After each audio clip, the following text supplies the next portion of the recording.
సాఫల్యం పొందేవారెవరు? ఖద్ అఫ్లహల్ ముమినూన్ అల్లదీన హుమ్ ఫీ సలాతిహిమ్ ఖాషిఊన్.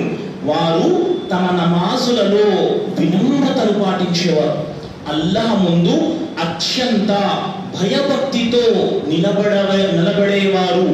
అల్లాహ్ సుబ్హానహు వ తఆలా యొక్క భయం వారి హృదయాలలో అచంచలంగా ఉంటుంది ప్రియులారా. అల్లదీన హుమ్ ఫీ సలాతిహిమ్ ఖాషిఊన్ వల్లదీన హుమ్ అనిల్ లగ్వి ముఅరిదూన్. వారు వ్యర్థ మాటలకు వ్యర్థమైన పలుకులకు దూరంగా ఉండేవారు. వల్లదీన హుమ్ లిజ్జకాతి ఫాయిలూన్. వారు జకాతు చెల్లించేవారు. వల్లదీన హుమ్ లిఫురూజిహిమ్ హాఫిదూన్. వారు తమ మర్మాంగాలను కాపాడుకునేవారు. అల్లాహ్ తాలా సాఫల్యం పొందేవారి గుణగణాలను ఖురాన్ గ్రంథంలో తెలియజేశారు. ఎవరండి? విశ్వాసులు సాఫల్యం పొందారు ఎవరైతే నమాజులలో వినమ్రతను పాటిస్తారో, ఎవరైతే వ్యర్థమైన పలుకులకు దూరంగా ఉంటారో, ఎవరైతే విధిదానం జకాతును చెల్లిస్తారో, ఎవరైతే తమ మర్మాంగాలను కాపాడుకుంటారో, అంటే వ్యభిచారానికి దూరంగా ఉంటారో. ఆ తర్వాత అల్లాహ్ సుబ్హానహు వ తఆలా వల్లదీన హుమ్ లి అమానాతిహిమ్ వ అహదిహిమ్ రాఊన్. వారు ఎవరైతే అప్పగింతలను తిరిగి అప్పగిస్తారో, ఎవరైనా మీ వద్ద ఏదైనా అమానతు గనక దాచిపెడితే అమానతును తిరిగి అప్పగించేవారు, వారు వాగ్దానాన్ని పరిపూర్తి చేసేవారు. ఆ తర్వాత అల్లాహ్ ఏమన్నారు? వల్లదీన హుమ్, వారే విశ్వాసులు ఎవరైతే తమ నమాజులను పరిరక్షించుకుంటారో, అంటే వేలకు నమాజ్ ఆచరిస్తారు.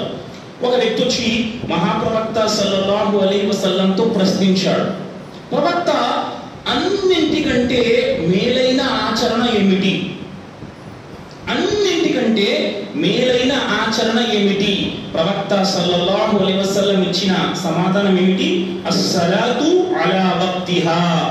వేలకు నమాజును ఆచరించటం అన్నింటికంటే మేలైన విషయం, మేలైన ఆచరణ అని ప్రవక్త సల్లల్లాహు అలైహి వసల్లం చెప్పారు.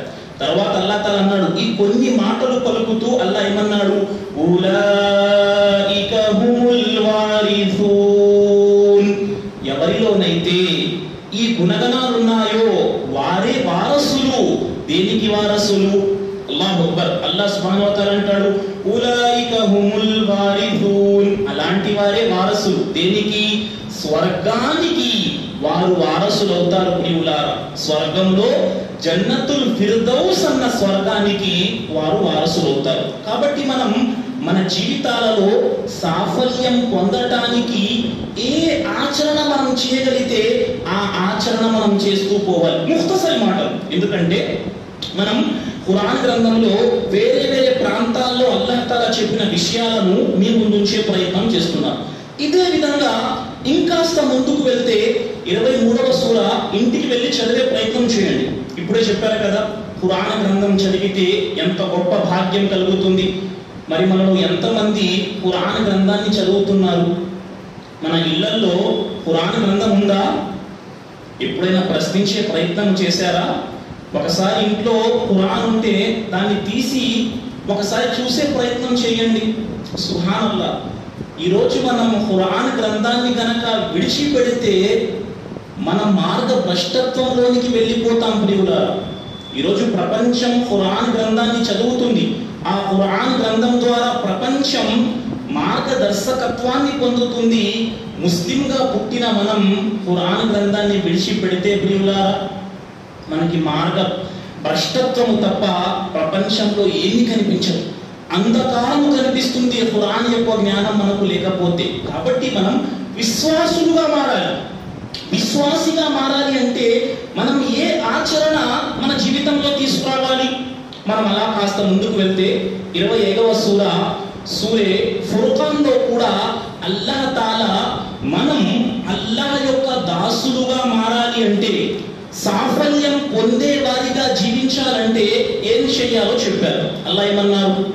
25వ సూరాను కనుక మనం పరిశీలిస్తే అల్లాహ్ తాలా అక్కడ కొన్ని మాటలు తెలియజేస్తున్నారు. ఎవరు సాఫల్యం పొందేవారు, ఎవరు అల్లాహ్ యొక్క దాసులు? అల్లాహ్ దాసులు ఎవరండి? మనం అల్లాహ్ దాసులుగా ఉన్నామా లేకపోతే శైతాన్ దాసులుగా ఉన్నామా? ఈరోజు మనల్ని మనం ప్రశ్నించుకోవాలి. నేను అల్లాహ్ యొక్క దాసుడినా లేక శైతాన్ యొక్క దాసుడినా? అల్లాహ్ దాసుడినైతే అల్లాహ్ దాసుడిలో ఉండాల్సిన గుణగణాలు నాలో ఉన్నాయా? అల్లాహ్ యొక్క దాసునిలో ఎలాంటి గుణగణాలు ఉంటాయి? అల్లాహ్ దాసుడు షిర్క్ చేసేవాడా? అల్లాహ్ దాసుడు వ్యభిచారము చేసేవాడా? అల్లాహ్ దాసుడు మద్యము తాగేవాడా? అల్లాహ్ దాసుడు బిద్అత్ పనులు చేసేవాడా? అల్లాహ్ దాసుడు తావీజులపై నమ్మకం పెట్టుకునేవాడా? ఎవరు అల్లాహ్ దాసుడు? తావీజుపై నమ్మకం పెట్టేవాడు 100% శైతాన్ దాసుడు. రెండవ మాట లేదు ప్రియులారా. అల్లాహ్ యొక్క దాసుడు ఎవరు? అల్లాహ్తో షిర్క్ చేయని వాడు. అల్లాహ్ అంటాడు, వినండి, అల్లాహ్ యొక్క దాసుడు ఎవరు? ఖురాన్ అంటుంది, వఇబాదుర్ రహ్మానిల్లదీన యమ్షూన అలల్ అర్ది హౌనా వఇదా ఖాతబహుముల్ జాహిలూన ఖాలూ సలామా. అల్లాహ్ యొక్క దాసుడు ఎవరండి? వఇబాదుర్ రహ్మాన్ నిల్లదీన యమ్షూన అలల్ అర్ది హౌనా. వాడు భూమిపై ప్రశాంతంగా నడిచేవాడు, నింపాదిగా నడిచేవాడు, గర్వంతో నడిచేవాడు కాదు. అన్నింటికంటే మొదటి లక్షణం అల్లాహ్ యొక్క దాసులలో నెమ్మదితనం ప్రియులారా. గర్వం అల్లాహ్ యొక్క దాసులలో లేదు ప్రియులారా.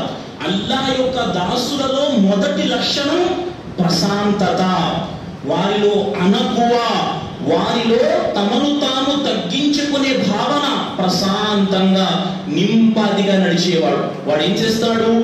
చాలా మంది అజ్ఞానులు వాదనకు దిగితే వారితో సలాం చెప్పి ముందుకు వెళ్ళిపోయేవాడు అల్లాహ్ దాసుడు. అల్లాహ్ దాసుడు ఎవరు? వల్లదీన యబీతూన లిరబ్బిహిం సుజ్జదౌ వ ఖియామా. అల్లాహ్ యొక్క దాసుడు ఎవరండి? రాత్రి పూట అల్లాహ్ యొక్క దాసుడు ఖియాముల్ లైల్లో, తహజ్జుద్లో తన జీవితాన్ని గడిపేవాడు. ఖియాముల్ లైల్, తహజ్జుద్ ఎక్కడో ఉంది ప్రియులారా. 5 పూటల నమాజ్ మన జీవితాల నుండి దూరంగా ఉంది సోదరుడా. అసలు నమాజును విడిచిపెట్టేవాడు అల్లాహ్ యొక్క దాసుడు కానే లేడు, సాఫల్యం పొందలేడు ప్రియులారా. అల్లాహ్ రక్షించుగాక. సోదరులారా, నేను మరీ చెబుతున్నాను, ఈ జీవితం ముఖ్తసరి జీవితం, ఈ జీవితం తాత్కాలికమైన జీవితం, ఈ జీవితం అల్లాహ్ అక్బర్. నేను ఏమని చెప్పాను? నేను ఏమని ఈ జీవితం యొక్క, ఈ ప్రాపంచిక జీవితం యొక్క వాస్తవికతను నేను ఏమని వర్ణించను ప్రియులారా? అల్లా అల్లా అల్లా. సోదరులారా, ఈ ప్రాపంచిక జీవితం ఒక మాయా వస్తువు తప్ప మరేమీ కాదు సోదరులారా. వమల్ హయాతు దునియా ఇల్లా మతాఉల్ గురూర్. ఈ ప్రాపంచిక జీవితం ఒక మోసపుచ్చే సాధనం తప్ప మరేమీ కాదు సోదరులారా. ఈ ప్రాపంచిక జీవితాన్ని మనం ప్రేమిస్తూ ఆఖిరత్ను మనం పాడు చేసుకోకూడదు. ఖైర్, నేను కొన్ని గుణగణాలు చెప్పి ఇన్షాల్లాహ్ తాలా సాఫల్యం పొందే వారి గుణగణాలు, నష్టపోయే వారి గుణగణాలు చెప్పే ప్రయత్నం చేస్తూ ఉన్నాను. ఎవరండి సాఫల్యం పొందేవారు? భూమిపై వినమ్రంగా నడిచేవారు, మూర్ఖులతో వితండవాదము చేయకుండా సలాం చెప్పుకుంటూ ముందుకు సాగిపోయేవారు, రాత్రి పూట అల్లాహ్ ముందు సజదాలు చేసేవారు, అల్లాహ్ ముందు రుకూలు చేసేవారు, అల్లాహ్ ముందు రాత్రి పూట నమాజ్ ఆచరించేవాడు అల్లాహ్ యొక్క దాసుడు ప్రియులారా. తర్వాత అల్లాహ్ యొక్క దాసులు ఎవరు? వాళ్ళు అల్లాహ్తో దుఆ చేస్తారు. ఏమని? రబ్బనస్రిఫ్ అన్నా అదాబ జహన్నం ఇన్న అదాబహా కాన గరామా. అల్లాహ్ యొక్క దాసులు ఎవరండి? సాఫల్యం పొందేవారు ఎవరండి? వారే సాఫల్యం పొందేవారు. రాత్రి పూట నమాజ్ ఆచరిస్తూ కూడా వారు అల్లాహ్తో దుఆ చేస్తారు. ఏమని? అల్లాహ్, మమ్మల్ని నరకాగ్ని నుండి రక్షించు అని. ఆయిషా సిద్దికా రలియల్లాహు తఆలా అన్హా ప్రవక్తతో ప్రశ్నిస్తూ ఉన్నారు. ప్రవక్త, అల్లాహ్ దాసులు అంటున్నారు, రాత్రి పూట సజదాలు చేసేవారు కదా, మరి ఈ నరకంతో భయపడే రెహమాన్ దాసులు సారాయి తాగేవారా, దొంగతనం చేసేవారా? ప్రవక్త వారు విశ్వాసులు అంటున్నారు, అల్లా యొక్క దాసులు అంటున్నారు, వారు సారాయి తాగేవారా, దొంగతనం చేసేవారా? మరి ఎందుకు అల్లా నుండి నరకపు శరణు వేడుకుంటున్నారు? అమ్మ ఆయిషా సిద్దికా రదియల్లాహు తఆలా అన్హా వారికి ప్రవక్త అంటున్నారు, ఓ అబూ బకర్ పుత్రిక, వారు సారాయి తాగేవారు కాదు, దొంగతనం చేసేవారు కాదు, అయినప్పటికీ వారు నమాజులు చేసేవారు, ఉపవాసాలు పాటించేవారు, దాన ధర్మాలు చేసేవారు, అయినప్పటికీ వారు నరకముతో భయపడేవారు. నమాజ్ ఆచరించేవారు, దాన ధర్మాలు చేసేవారు, అయినప్పటికీ వారు నరకముతో భయపడేవారు. ఈరోజు మనకి నరకం గుర్తొస్తుందా? మనకి సమాధి గుర్తొస్తుందా? మనకు ప్రళయం గుర్తొస్తుందా? మనకు ఆఖిరత్ గుర్తొస్తుందా? అల్లాహ్ ముందు సమాధానం చెప్పాలి, నిలబడాలి అన్న భయం మన జీవితాల్లో ఉందా ప్రియులారా? ఆలోచించండి. ఈరోజు నేను ఎలా జీవిస్తున్నాను? ఉదయం నుండి సాయంత్రం వరకు నా జీవితం ఎలా ఉంది? అల్లాహ్ను ఇష్టపెట్టే దాసునిగా నా జీవితం ఉందా? లేక నా మనస్సు చెప్పినట్టు, నా మనస్సు ఏం చెబితే దాని వెంట పడి వెళ్ళేవాడిగా ఉందా? ఈ ప్రపంచంలో అతిపెద్ద జిహాద్ ఏంటండి? ఈ ప్రపంచంలో మనిషి చెయ్యాల్సిన అతి పెద్ద జిహాద్. అసలు జిహాద్ అంటే అర్థం ఏంటండి? జిహాద్ అంటే అర్థము చంపటము, కొట్టటము, నరకటము కాదు ప్రియులా. ఒక వ్యక్తి శ్రమ చెయ్యటం, కష్టపడటం ద్వారా అసత్యాన్ని తొలగించి సత్యాన్ని స్థాపించటం. ప్రవక్త వారు ప్రశ్నింపబడ్డారు, అయ్యుల్ జిహాది అఫ్దల్, ప్రవక్త అన్నింటికంటే మేలైన జిహాద్ ఏమిటి? ప్రవక్త వారు అన్నారు, అంతుజాహద నఫ్సక వ హవాక ఫీ జాతిల్లాహ్. అన్నింటికంటే పెద్ద యుద్ధం ఏమిటంటే మనిషి తన యొక్క ఏదైతే మనస్సు ఉన్నదో, వాడి ఆత్మ ఉన్నదో, ఆ మాటలపై యుద్ధం చేయటం. మనస్సు ఏమంటుంది? ప్రతి పనికి మారిన పనిని వెంబడించు అంటుంది. మనస్సు ఏమంటుందండి? అరే నువ్వెందుకు అల్లా అల్లా అల్లా ఆఖిరత్ అనుకుంటావు? ఏమీ లేదు, ఆఖిరత్ లేదు, సమాధి లేదు, స్వర్గం లేదు, నరకము లేదు, ఇవన్నీ లేవు, ప్రపంచంలో హ్యాపీగా జీవితం గడిపోయి అని ఎవరంటారు? నఫ్స్ అంటుంది ప్రియులారా. ఎందుకు? నఫ్స్ యొక్క పనది. ప్రపంచంలో మనం ఎన్ని విషయాలతో పోరాటం చేయాలో మీకు తెలుసా? ఉలమాలు రాస్తున్నారు, ప్రపంచంలో మనిషి 3 విషయాలతో పోరాటం చేయాల్సి ఉంటుంది. 3 విషయాలతో. ఒక విషయం ఏమిటి? ఈ ప్రపంచం అందంగా ఉంది, ఈ ప్రపంచపు అలంకారంలో పడకుండా మనల్ని మనం రక్షించుకుంటూ ఉండాలి. 2 ప్రియులారా, శైతాను యొక్క పన్నాగాల నుండి మనల్ని మనం రక్షించుకోవాలి. 3 ప్రియులారా, నఫ్సే అమ్మారా. నఫ్సే అమ్మారా అంటే అర్థం ఏంటండి? నఫ్సే అమ్మారా, ఒక మనిషి యొక్క మనస్సు ప్రియులారా సాధారణంగా 3 రకాలుగా పనిచేస్తుంది. ఒక మనిషి యొక్క మనస్సు అనేది సోదరులారా 3 రకాలుగా పనిచేస్తుంది. మన మనస్సుని ప్రియులారా, ఈ మనస్సు అల్లాహ్ తాలా ఏం చేశాడంటే మనిషిని సృష్టించాడు. వినండి, ఇప్పుడు అల్లాహ్ దైవదూతల్ని సృష్టించాడండి. దైవదూతల్లో మంచి మాత్రమే ఉంది, దైవదూతల్లో చెడు లేదు. దైవదూతలు ఎల్లప్పుడూ ఏం చేస్తారు చెప్పండి? దైవదూతలు ఎల్లప్పుడూ ఏం చేస్తూ ఉంటారు? ఖురాన్ వెలుగులో అల్లాహ్ను స్తుతిస్తూ ఉంటారు ప్రియుల. దైవదూతల్లో కేవలం మేలు మాత్రమే ఉన్నది. శైతానులో ఏముంది? శైతానులో కేవలం చెడు మాత్రమే ఉన్నది. కానీ మనిషిలో ఏముంది? మంచి ఉంది, చెడు ఉంది. అల్లాహ్ తాలా ఖురాన్ గ్రంథంలో ఈ మంచి చెడుపై ప్రమాణం చేశారు. అల్లాహ్ ఏమన్నారు? వనఫ్సిన్ వమా సవ్వాహా ఫఅల్హమహా ఫుజూరహా వతక్వాహా. అల్లాహ్ ఏమన్నారు? ఆత్మను సృష్టించిన ఆత్మ సాక్షిగా, అల్లాహ్ అన్నాడు ఆత్మ సాక్షిగా, ఆత్మను సృష్టించిన వాడి సాక్షిగా ఆ ఆత్మలో మంచి చెడును గురించి ఆలోచించే విషయాన్ని పెట్టిన వాడి సాక్షిగా ఎవరైతే తన ఆత్మను సంరక్షించుకుంటాడో, తన మనస్సును ఎవరైతే సంస్కరించుకుంటాడో వాడే సాఫల్యం పొందుతాడు. ఈరోజు మరి మన ఆత్మ ఎన్ని రకాలుగా పనిచేస్తుంది అని చెప్పాను? 3 రకాలుగా పనిచేస్తుంది. కాస్త అర్థం చేసుకునే ప్రయత్నం చేయండి. మన ఆత్మ 3 రకాలుగా పనిచేస్తుంది. ఒకటి నఫ్స్ అంటారండి దీన్ని. నఫ్స్ ఎలా పనిచేస్తుంది? నఫ్సే అమ్మారా, చెడు చెయ్యమని ప్రోత్సహించే ఆత్మ.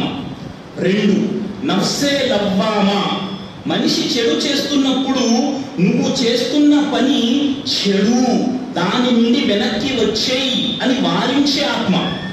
3 నఫ్సే ముత్మఇన్నా, అల్లాహ్ను ఇష్టపెట్టే ఆత్మ. నఫ్సే అమ్మారా ఏం చెప్తుంది?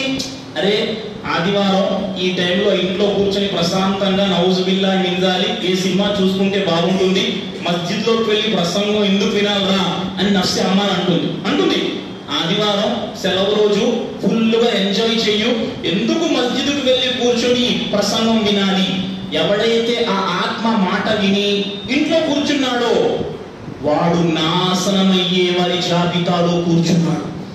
వాడు ఆత్మ మాట విన్నాడు, వరే నిజమే ఆదివారం ఎండ గట్టిగా ఉంది, మస్జిద్కి వెళ్ళి కూర్చొని చెమటలో కూర్చోవటం ఎందుకు, ఇంట్లో కూర్చొని ప్రశాంతంగా టీ కాఫీ తినుకొని జీవితాన్ని గడుపుదాం. వాడు ఏం చేశాడు? శైతాన్ మాట విన్నాడు.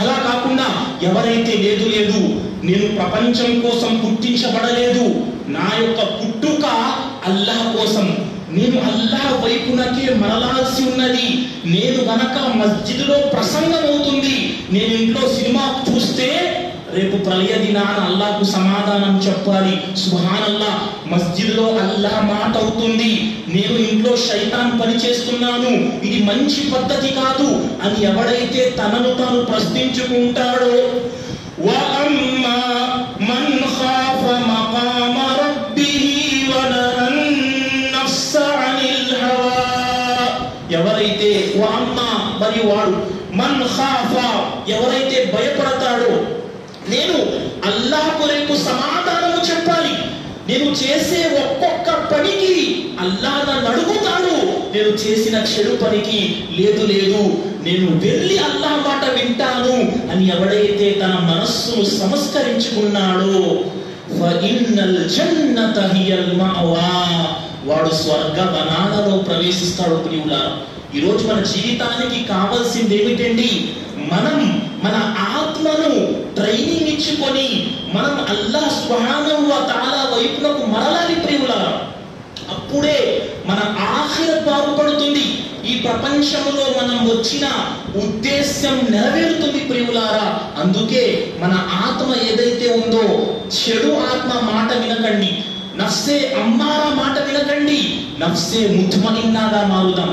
ఏ నఫ్స్ అయితే అల్లాహ్ను ఇష్టపెట్టే ఆత్మగా మారుతుందో ఆ ఆత్మ సాఫల్యం పొందుతుంది ప్రియులారా. ఏమంటారు ఆత్మతో? ఏ ఆత్మ అయితే అల్లాహ్ను ఇష్టపెట్టడానికి ప్రయత్నము చేస్తుందో ఆత్మతో ఏమంటారు?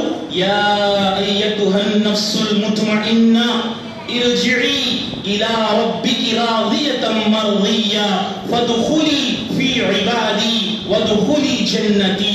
ఓ అల్లాహ్ను ఇష్టపెట్టిన ఆత్మ, పద స్వర్గం వైపునకు అని స్వర్గ ప్రవేశము ఆత్మకు లభిస్తుంది. కాబట్టి ఇప్పుడు నేను మిమ్మల్ని ప్రశ్నించే ప్రశ్న ప్రియులారా, మన ఆత్మ అల్లాహ్ను ఇష్టపెట్టే ఆత్మగా ఉందా, లేదంటే శైతాన్ను ఇష్టపెట్టే ఆత్మగా ఉందా, లేదంటే అటు ఇటు కాకుండా అటు ఇటు ఊగుతుందా?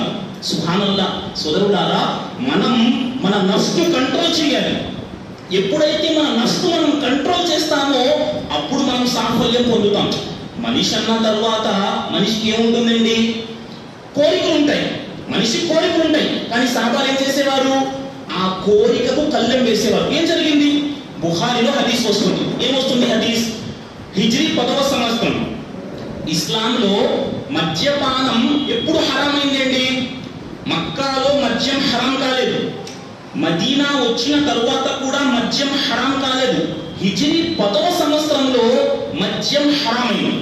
హిజ్రీ 10వ సంవత్సరంలో మద్యం హరామైంది. అనస్ రదియల్లాహు తాలా అన్హు అంటున్నారు, ఇంకా మేము ఫదీహ్ అని పిలువబడే ఒక ద్రాక్ష అంటే ఒక ఏ రసమైనది ఖర్జూరపు రసాన్ని తాగేవారు. ఖర్జూరంతో చేసిన ఒక రకమైన మద్యాన్ని తాగేవారు. మేమంతా ఎక్కడ ఉన్నామండి అంటున్నారు అనస్ రదియల్లాహు తాలా అన్హు, మేమంతా అబూ తల్హా రదియల్లాహు తాలా అన్హు ఇంట్లో ఉన్నాం. ఒక వ్యక్తి వచ్చాడు, ఒక పిలుపు పిలిచేవాడు వచ్చాడు. ఏమన్నాడు వచ్చి, నిశ్చయంగా ఏం జరిగింది, మద్యము నిషేధింపబడింది అన్న వార్త వినిపించాడు. అందరూ ఏం చేస్తున్నారు, ఖర్జూరంతో చేసిన ఒక మద్యం తాగుతున్నారు. ఇంతలో ఒక మనిషి వచ్చి ఏమన్నాడు, నిశ్చయంగా మద్యము నిషేధింపబడింది. సహాబాలు ఏమన్నారు, లేదయ్యా మా ఆత్మ మద్యాన్ని కోరుకుంది, మేము మద్యాన్ని తాగుతాం, మా ఆత్మని ఇష్టపెడతాం అని సహాబాలు మద్యాన్ని తాగారా? లేకపోతే సహాబాలు తమ ఇళ్లలో కుండలలో ఉన్న మద్యాన్ని మదీనా వీధులలో పారబోసారా? చెప్పండి. ఇప్పుడు సహాబాలు అప్పటికి మద్యం హరాం కాలేదు, వారు ఖర్జూరంతో చేసిన ఒక రకమైన మద్యాన్ని సేవిస్తున్నారు. వారితో వచ్చింది మద్యం హరాం చేయబడింది. ఇప్పుడు సహాబాలు తమ ఆత్మను ఇష్టపెడుతూ, లేదయ్యా మేము మద్యము తాగుతాం అని మద్యం తాగారా? లేకపోతే అల్లాహ్ యొక్క ఆజ్ఞ ఏదైతే వచ్చిందో దాని ముందు తల వంచి మద్యాన్ని తమపై తాము హరాం చేసుకున్నారా? చెప్పండి. మద్యాన్ని వారు నిషేధించుకున్నారా? లేకపోతే సుబ్హానల్లాహ్ మా ఆత్మ అడుగుతుందండి, మా జీవితం మా ఇష్టం, నీకెందుకు? ఈరోజు ఎలా ఉందంటే ప్రపంచం మా ఇష్టమేంటి, మీ ఇష్టం చల్లదు. మన జీవితాలలో మన ఇష్ట ప్రకారం జీవిస్తే సుబ్హానల్లాహ్ వెళ్ళి కాల్చే వారితో పాటు మన దేహాన్ని కాల్చేసుకున్నాం. ఎవరైతే మా ఇష్ట ప్రకారం జీవిస్తాం, షరియత్తుతో మాకు సంబంధం లేదు అన్నారో అలాంటి వారు వారి ఇష్ట ప్రకారం వారి దేహాన్ని కాల్చేసుకోవచ్చు. ఎందుకు హరణం చేయటం? లేదండి మా జీవితాలు ఇస్లాం పద్ధతి ప్రకారంగా ఉంటాయి, మేము చనిపోయిన తరువాత మా దేహాన్ని మట్టిలో ఖననం చెయ్యాలి అంటే షరియత్తు చెప్పిన మాట వినాలి. శ్మశానం ఇస్లాం ప్రకారం కావాలి, ఇహలోక జీవితం మాత్రం ఇస్లాం ప్రకారం అక్కర్లేదు అంటే సుబ్హానల్లాహ్. ఇహలోక జీవితంలో మా ఇష్టం వచ్చినట్టు నడుచుకుంటామంటే షరియత్తులో మన ఇష్టాలకు ఎలాంటి ప్రాధాన్యత లేదు ప్రియులారా. షరియత్తు అల్లాహ్ మరియు ప్రవక్త మాట ప్రియులారా.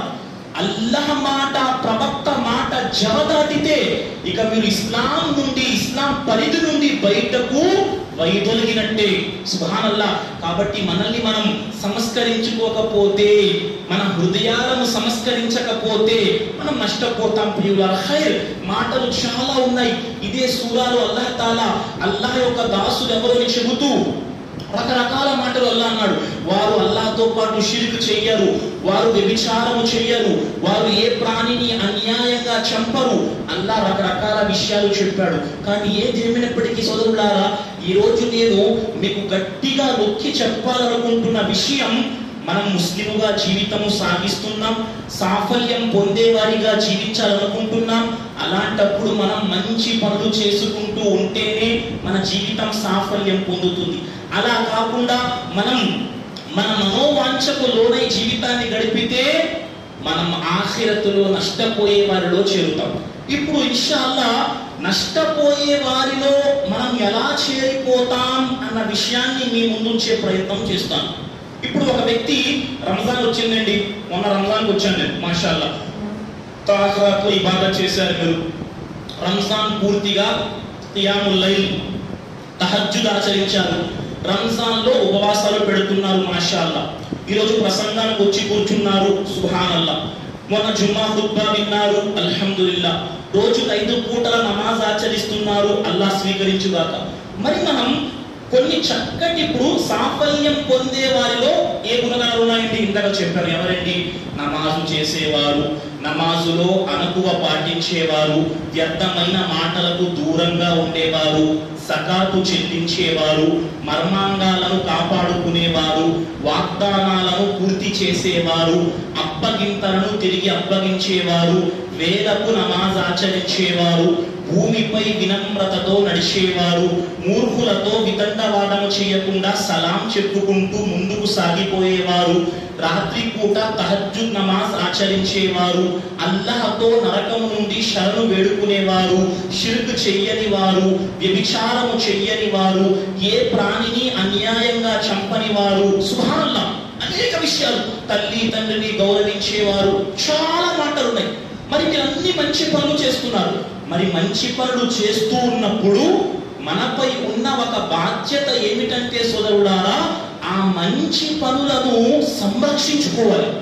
మీరు చాలా మంచి పనులు చేస్తున్నారు, మాషాల్లా. నమాజు చేశారు, జకాత్ ఇచ్చారు, ఉపవాసం పెట్టారు, హజ్ చేశారు, ఉమ్రా చేశారు, మంచి పనులు. మరి ఈ మంచి పనులను కాపాడుకోవటం కూడా మన బాధ్యత ప్రియుడా. మరి ఈ మంచి పనులన్నీ చేస్తూ వాటిని కాపాడుకోకపోతే, వాటిని వ్యర్థం చేసుకుంటే, అరే ఇంత సమయం మాషాల్లా మీరు వచ్చారు, మస్జిద్లో కూర్చున్నారు, ఇది మంచి పనా కాదా? మంచి పని. మీకోసం అల్లాహ్ తాలా తన దూతల ముందు చెబుతూ ఉంటాడు, ఫలానా అబ్దుల్లా బెండపూడి గ్రామంలో అస్సర్ నమాజ్ తరువాత మస్జిద్లో నా కోసం కూర్చున్నాడు. అల్లాహ్ మీకోసం చెబుతాడు తన దూతల ముందు. సహీ ముస్లిం గ్రంథంలో హదీస్ వస్తుంది కదా, ముఆవియా రలియల్లాహు తఆలా అన్హు ప్రవక్తతో మస్జిద్కు వెళ్ళారు. మస్జిద్లో కొంతమంది కూర్చున్నారు. ప్రవక్త వారు మస్జిద్లో కూర్చున్న వారితో అడిగారు, అయ్యా ఏం చేస్తున్నారయ్యా? ప్రవక్త, అల్లాహ్ కోసం కూర్చున్నాం ప్రవక్త, అల్లాహ్ ఇస్లాం ప్రసాదించినందుకు అల్లాహ్కు కృతజ్ఞత తెలియజేస్తున్నాం, అల్లాహ్ యొక్క జిక్ర్ చేస్తున్నాం, అల్లాహ్ యొక్క మాటలు మాట్లాడుకుంటున్నాం. ప్రవక్త అన్నారు, నిజం చెప్పండి, నిజంగా అల్లాహ్ కోసం కూర్చున్నారా? అవును ప్రవక్త, అల్లాహ్ సాక్షిగా చెబుతున్నాం, అల్లాహ్ కోసం కూర్చున్నాం ప్రవక్త. అప్పుడు వారు అన్నారు, ప్రవక్త ఏమన్నారు, మీరు అబద్ధము పలుకుతున్నారన్న సంశయంతో నేను ఇలా ప్రశ్నించలేదు. ప్రవక్త ఏమన్నారు, నిజం చెప్పండి అన్నారు కదా, నాకు డౌట్ వచ్చి అడగలేదు, మీకోసం అల్లాహ్ తాలా తన దూతల ముందు గొప్పగా పొగుడుతున్నాడట. అల్లాహ్ తాలా మీకోసం మీ దూతల ముందు గొప్పగా పొగుడుతున్నాడట. అలాంటి గొప్ప ఆచరణ మీరేం చేస్తున్నారో తెలుసుకోవటానికి నేను అడిగాను అని ప్రవక్త వారు అన్నారు. మరేం చేస్తున్నారు? మస్జిద్లో కూర్చొని అల్లాహ్ను ఆరాధిస్తున్నారు. మరి మస్జిద్లో కూర్చొని అల్లాహ్ను ఆరాధించడం ఎంత గొప్ప పని. మరి కూర్చున్నారు, మరి దీన్ని సంరక్షించుకోవాల్సిన బాధ్యత మనదే కదా. మరి మనం కూర్చుంటున్నాం, నమాజ్ ఆచరిస్తున్నాం, దాన్ని సంరక్షించుకుంటున్నామా లేక దాన్ని వ్యర్థపరుచుకుంటున్నామా? ఇది ప్రశ్న. మరి ఇన్ని సత్కార్యాలు చేసిన వాడు ఎలా నష్టపోతాడు? ఎన్ని సత్కార్యాలు మాషాల్లాహ్ చేశారు, సాఫల్య మార్గంలో ఉన్నారు, మరి ఎలా నష్టపోతారు? కొన్ని పనులున్నాయి, ఆ పనులు ఏం చేస్తాయండి మనిషిని? వాడు చేసుకున్న సత్కార్యాలన్నింటినీ నాశనము చేసేస్తాయి, వాడిని సాఫల్య మార్గము నుండి నరక మార్గానికి తీసుకెళ్ళిపోతాయి. మరి ఆ కార్యాలు ఏంటండి? ఏ కార్యాలు మనిషిని నరక మార్గం వైపు తీసుకువెళ్ళిపోతాయి? సుబ్హానల్లాహ్. ఇప్పుడు వినండి, ఏ కార్యాలు మనిషిని స్వర్గం నుండి తప్పించి నరకం వైపునకు తీసుకువెళ్ళిపోతాయి? మొదటి పని ప్రియులారా, ఒక మనిషి అల్లాహ్ను ఆరాధిస్తూ ఉన్నాడు. జీవితంలో ఏదో కష్టం వచ్చింది, ఏదో బాధ వచ్చింది. ఆ సమయంలో మనిషి ఏం చేశాడు? టక్కున అల్లాహ్తో షిర్క్ చేసేసాడు. ఇప్పుడు మన జీవితాలు ఎలా ఉన్నాయంటే, అల్లాహ్పై నమ్మకం ఎలా ఉంచాలండి? ఒకరోజు అల్లాహ్పై నమ్మకం, 2 రోజు అల్లాహ్పై నమ్మకం, 3 రోజు అల్లాహ్పై నమ్మకం, 4వ రోజు ఏ తాయెత్తుపై నమ్మకం. ఇది ఇస్లామా? అసలు ఇస్లాం అంటే ఏంటి? ముస్లిం అంటే ఎవరు? అసలు ఎవరికి స్వర్గం అల్లాహ్ తాలా కేటాయించాడు? ఏదో ఈరోజు అల్లా చెప్పి 3వ రోజు అల్లాహ్ను విడిచిపెట్టేస్తే స్వర్గం ఉంటుందా? ముస్లిం ఎవరండి? అసలు ముస్లిం ఎలాంటి వ్యక్తి ముస్లిం కాగలడు? ఎవరు ముస్లిం అవ్వగలడు? ఖురాన్ చెప్తుంది, వారే ముస్లిములు. ఎవరు? అల్లదీనా ఇన్నల్లదీనా ఖాలు రబ్బునల్లాహ్ సుమ్మస్తకాము తతనజ్జలు అలైహిముల్ మలాయికా. ఎవరైతే అల్లాహయే మా ప్రభువు అని పలికిన పిదప దానిపై స్థిరంగా నిలబడిపోతారు.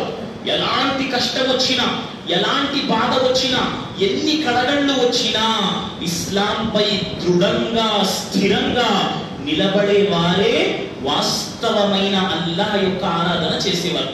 మరి మనం చేసిన ఇన్ని మంచి పనులను నష్టములో మార్చే విషయాలేంటి? అన్నింటికంటే మొదటి మాట ప్రియులారా, షిర్క్. ఎవరైనా అల్లాహ్ తాలాతో షిర్క్ చేశాడా వాడు సాఫల్య మార్గం నుండి నరక మార్గం వైపునకు, సాఫల్య మార్గం నుండి నష్ట మార్గం వైపునకు వెళ్ళిపోతాడు. అల్లాహ్ తాలా ఖురాన్ గ్రంథంలో ప్రవక్తను వారించాడు. అల్లాహ్ తాలా ప్రవక్తతో ఏమన్నాడు? లఇన్ అష్రక్త లయహబతన్న అమలుక్. ఓ ప్రవక్త సల్లల్లాహు అలైహి వసల్లం, నువ్వు గనక షిర్క్ చేసినట్లయితే నీ ఆచరణలు ఎన్నైతే ఉన్నాయో వాటన్నిటినీ నేను నాశనం చేసేస్తాను అన్నాడు. కాబట్టి మీ ముందుంచే మొదటి మాట ప్రియులారా, మనం నష్టపోయే వారిలో మార్చే సాధనాలు ఏమిటి? షిర్క్ ప్రియులారా. కాబట్టి అన్నింటికంటే ప్రతి ప్రవక్త తన యొక్క జాతికి ఇచ్చిన సందేశం ఏంటి? వలకద్ బఅస్నా ఫీ కుల్లి ఉమ్మతి రసూల్ అన్ ఇఅబుదుల్లాహ్ వజ్తనిబుత్ తాగూత్. ప్రతి ప్రవక్త తన జాతి వద్దకు వెళ్ళి జాతి ప్రజలకు ఇచ్చిన సందేశం ఏమిటంటే, మీరు అల్లాహ్ యొక్క ఆరాధన చెయ్యండి, తాగూత్ శైతాన్ యొక్క ఇబాదత్ను విడిచిపెట్టండి. మరి ఈ రోజు షిర్క్ వద్దకు మనల్ని తీసుకువెళ్ళే సాధనాలు ఏంటి? ఏ విధంగా మనిషి తన జీవితంలో చేసిన సత్కార్యాలన్నింటినీ నాశనం చేసుకుంటాడు? సుబ్హానల్లాహ్. అల్లాహ్ సుబ్హానహు వ తఆలాతో రకరకాల. అసలు షిర్క్ అంటే అర్థం ఏంటండి? అసలు షిర్క్ అంటే అర్థం ఏంటి? షిర్క్ అంటే అర్థం సోదరులారా, భాగస్వామిగా, అంటే శరీకరణ. షిర్క్ అంటే అర్థం సోదరులారా, భాగస్వామిగా నిలబెట్టడం. ఇస్లాం పరిభాషలో షిర్క్ అంటే అర్థం ఏంటి?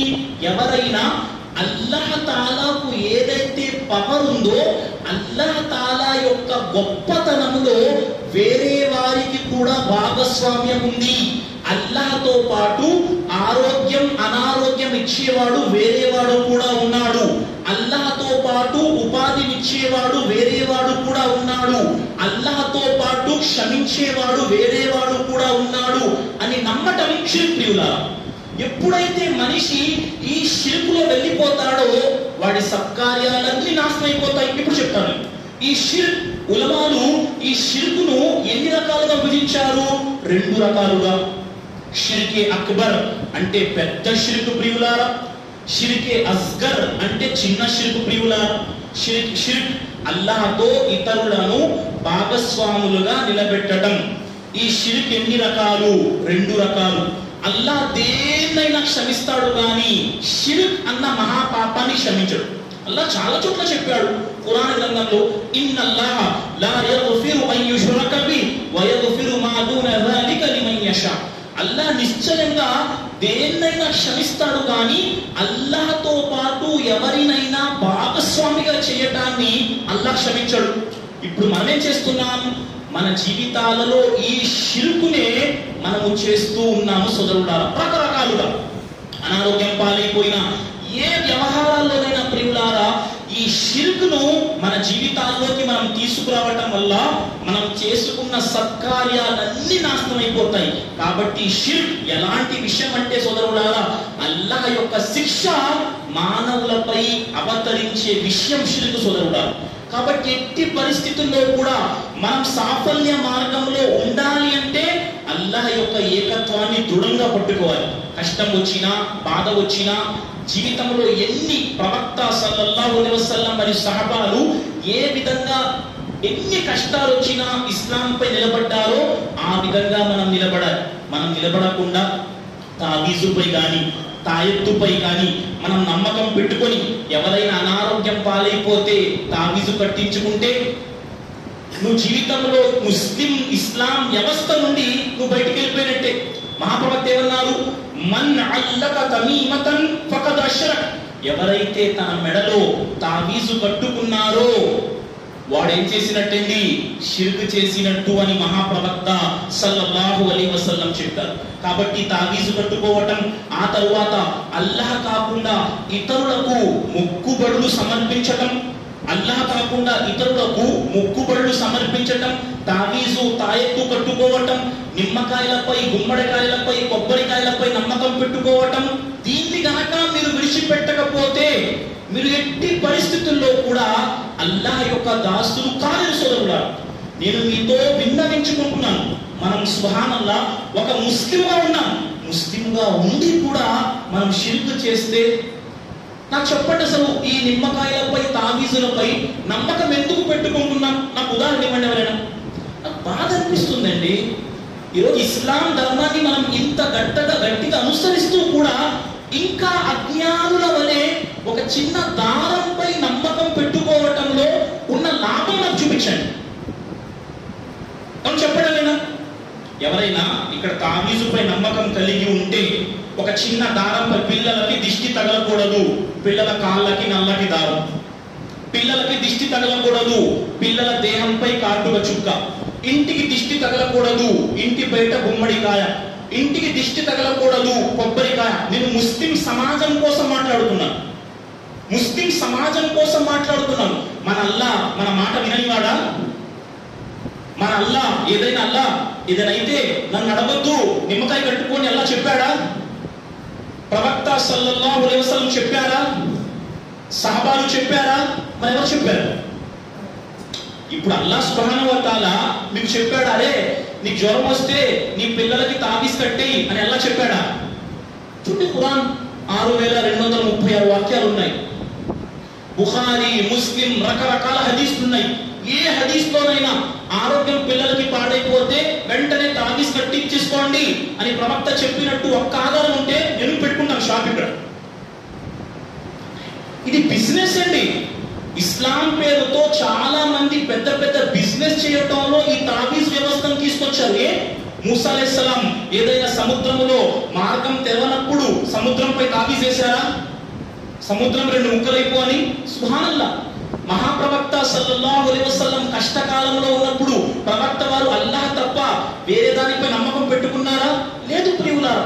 కాబట్టి అన్నింటికంటే మొదటి మాట నా సోదర సమాజమా, ఎట్టి పరిస్థితుల్లోనూ మన జీవితాలలో షిర్క్ అన్నది ప్రవేశించకూడదు. అల్లాహ్తో పాటు తావీజుపై తాయెత్తుపై నిమ్మకాయపై నమ్మకం పెట్టుకున్నామా మనం ముస్లింలము కాదు సోదరులారా. కాబట్టి మనం ఈ షిర్క్ నుండి బయటకి రాకపోతే మనం కియామత్ రోజున నరకానికి వెళ్ళిపోతాం, ఘోరాతి ఘోరమైన శిక్షలోనికి వెళ్ళిపోతాం. కాబట్టి ఆచరణలను మనం చేసుకున్న సత్కార్యాలను నాశనము చేసే షిర్క్ నుండి బయటకు వచ్చేయండి. ఇక 2 ప్రియులారా, ఈ షిర్క్లో చాలా ఉందండి. ఈ షిర్క్ కేవలం గురుగారు మీరు తావీజు తాయెత్ అన్నారు. తావీజు తాయెత్తు అల్లాహ్ తప్ప ఇతరులకు వెళ్ళి మనం మొక్కుబడులు చేసుకోవటం, పిల్లలు పుడితే అకీకా చేయకుండా ఏదో దర్గాకు వెళ్ళి అక్కడ మొక్కుబడి చేసుకొని పిల్లలకి గుండ్లు గుట్టించటం, ఇదంతా షిర్కే. చాలా మంది ఉన్నారు, పిల్లలు పుడతారు, అకీకా చేయలేదంటే చేయించలేదండి, తల వెంట్రుకలు తీయలేదండి, ఎప్పుడు తీస్తారు? ఫలానా దర్గాకి వెళ్ళి తల వెంట్రుకలు తీస్తాం గురుగారు. ఇది పూర్తిగా షిర్క్ ప్రియులారా. నిన్ను సృష్టించిన అల్లాహ్ సుబ్హానహు వ తఆలా నువ్వు ఆరాధించకుండా, అల్లాహ్ ఉంచిన మార్గంపై నడవకుండా అల్లాహ్ అక్బర్ శైతాను మార్గంలో వెళ్ళిపోవటం, ఇది పూర్తిగా అంధకారంలో జీవితాన్ని గడపడం. కాబట్టి దాని నుండి బయటకు వచ్చేయండి. ఇక 2వ విషయం షిర్కే అక్బర్, 2వది షిర్కే అస్గర్. చిన్న షిర్క్ కూడా మనిషిని ఏం చేస్తుంది? ఇస్లాం పరిధి నుండి బయటకు తీసుకొచ్చేస్తుంది. చిన్న షిర్క్ అంటే అర్థం ఏంటి? చిన్న షిర్క్ అంటే అర్థం ఏంటి? మనిషి తన మాటల ద్వారా బయటకి కనిపించే చిన్న షిర్క్ 2 రకాలండి. పెద్ద షిర్క్ పూర్తిగా అల్లాహ్తో భాగస్వామ్యం. చిన్న షిర్క్ అంటే షిర్కే ఖఫీ, షిర్కే జలీ, అంటే కనిపించే షిర్క్. ఎలాగా? ఏమండి బాగున్నారా అంటే ఏమంటాడు మనిషి? మీ లెవెల్ చాలా బాగున్నానండి. మనిషి మాటల ద్వారా షిర్క్ చేస్తాడు. ఎలా ఉన్నారండి? మీ లెవెల్ చాలా బాగున్నాం బాబు. వాడు తింటున్నాడు భోజనం, వాడికి పలమారింది. భోజనం మధ్యలో వాడు ఏం చేశాడు? కాస్త ఇబ్బంది పడ్డాడు. అరే ఎవరో జ్ఞాపకం చేసుకుంటున్నారండి, కాబట్టి మా వాడు ఇక్కడ పలమారుతున్నాడు. ఎవరి కోసం మాట్లాడుకుంటున్నాం, వారి ఇంట్లోకి వచ్చారు లేదా ఫోన్ చేశారు, అబ్బే మీకోసం మాట్లాడుకుంటున్నానండి, మీకు 100 ఏళ్ళు, వెంటనే మీరు వచ్చారు. ఇది మాటలతో చేసే షిర్క్, మాటలతో చేసే షిర్క్. సుబ్హానల్లాహ్. ఇదెక్కడ? ఎవరో నన్ను తలుచుకోవటం ఏంటి, ఇక్కడ భోజనం చేస్తున్న నాకు పలమారటం ఏంటి? నేను ఎవరి కోసం మాట్లాడుకోవటం ఏంటి? వాడొస్తే 100 ఏళ్ళు జీవిస్తాడు, నేను చెప్పడం ఏంటి? నువ్వు దేవుడువా? నువ్వు సృష్టికర్తవా? ఫలానా వ్యక్తి 100 మీకు 100 ఏళ్ళేంటి, మీకు 100 సంవత్సరాలేంటి అని చెప్పటానికి ఇది మాటల ద్వారా చేసే షిర్క్ ప్రియులా. ఏదైనా వర్షం పడుతుందండి, వర్షం పడితే చవితండి వర్షం పడుతుంది, చవిత అయితే వర్షం పడడం ఏంటి? ఏదో రథం లాగారండి, రథం లాగటం వల్ల వర్షం పడుతుంది. అరే రథం లాగితే వర్షం పడటం ఏంటి? ముస్లిం సమాజంలో కూడా చాలా మంది ఇంకా ముసురు పడితే అల్లా ఆజ్ఞాపించాడు, ముసురు పట్టింది, వర్షం పడింది, అంతే తప్ప ఫలానా రోజు ఫలానా పండగ అవ్వటం వల్ల ముసురు పట్టిందంటే అంటే అల్లా కాకుండా దీనికి పవర్ ఉన్నట్టు వర్షం కురిచినట్టు మనం భావిస్తున్నట్టు. సుబ్హానల్లాహ్, షిర్కు మాటలు మాట్లాడకూడదు. షిర్కు మాటలు ఏదైనా జరిగితే అమ్మా నీ మీద ఒట్టు, అల్లా తప్ప ఇతరులపై ప్రమాణం చేయటం ఏంటి? చాలా మంది కామన్ గా ఎవరిపై పడితే వారిపై ప్రమాణం చేస్తుంటారు. నీపై ఒట్టు. ప్రవక్త వారు అన్నారు, మన్ హలఫ బిగైరిల్లాహి ఫకద్ అష్రక ఔ కఫర.